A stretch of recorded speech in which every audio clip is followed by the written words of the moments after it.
पर्व की यहाँ आए हुई सभी माताओं, बहनों, भाइयों को शुभकामनाएं, बधाई।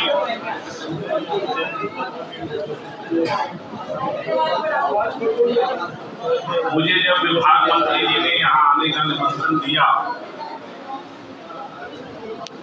तो मैंने कहा कि मैं 10 काम छोड़ करके भी यहाँ जरूर आऊंगा,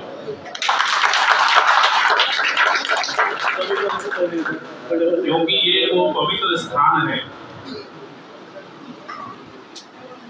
जिसका आज दुनिया की दृष्टि में बहुत बड़ा महत्व बन गया।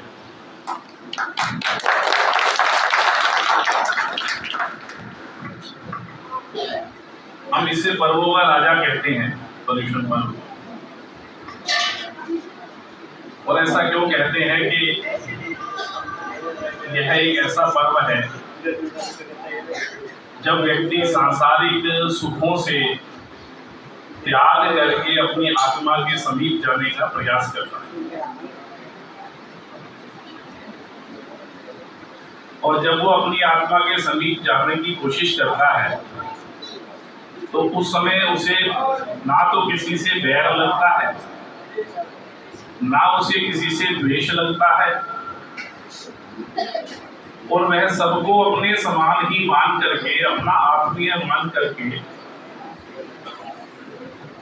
उनसे क्षमा याचना भी करता है।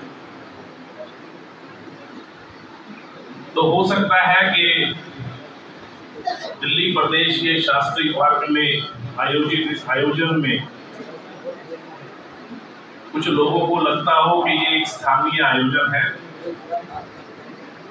और मेरी दृष्टि में ये एक वैश्विक आयोजन है। शांति की बात है और अपने इस जीवन यात्रा में स्वयं का उत्कर्ष प्राप्त करने की बात है, और स्वयं का उत्कर्ष प्राप्त करने का यदि कोई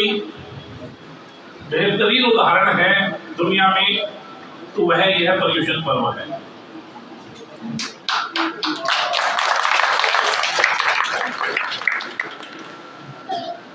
तो इस पर्युषण पर्व की मैं आपको पुनः अनेकानेक शुभकामनाएं और बधाई देता हूं, लेकिन साथ ही आपको एक आग्रह भी करना चाहता हूं कि आप जो दुनिया को संदेश देना चाहते हैं, अहिंसा का, शांति का, क्षमा का, करुणा का, दया का, वो देने के लिए भी कुछ लोगों से बचे रहना बहुत जरूरी है। इसलिए आपको अपने विवेक को जागृत रखना पड़ेगा, और वो जागृत रखते हुए आपको ये हमेशा ध्यान रखना पड़ेगा कहाँ मैं जैन हूं और कहाँ मैं हिंदू हूं। उस विवेक को यदि हम जागृत रख पाए तो जिस भूमि को हमारे पूर्वजों ने हमें दिया है, उस भूमि की ठीक से सुरक्षा हम कर पाएंगे, क्योंकि लोकतंत्र ने जहां हमको अनेक अच्छी बातें दी हैं, वहां हमको ये जो राजनीतिक चुनाव पद्धति दी है उसमें संख्या बल का बड़ा महत्व है, और इस संख्या बल को जुटाने के कारण कुछ लोग दूसरों में भेद उत्पन्न करते हैं और उनसे अपनी आत्मीयता प्रकट करने की कोशिश करते हैं, जबकि वह ना तो कभी उनके आत्मीयजन बन पाए थे और ना कभी बन पाएंगे। तो इसलिए मेरा आपसे केवल इतना ही निवेदन है, आप सबने मुझे यहाँ बुलाया, मैं आप सबका अत्यंत आभारी हूँ हृदय की गहराइयों से कि आपने मुझे यहाँ बोलने का अवसर दिया, मुझे यहाँ बुलाया और मुझे इस आयोजन में सम्मिलित होने का अवसर दिया। और पुनः अगर मेरी किसी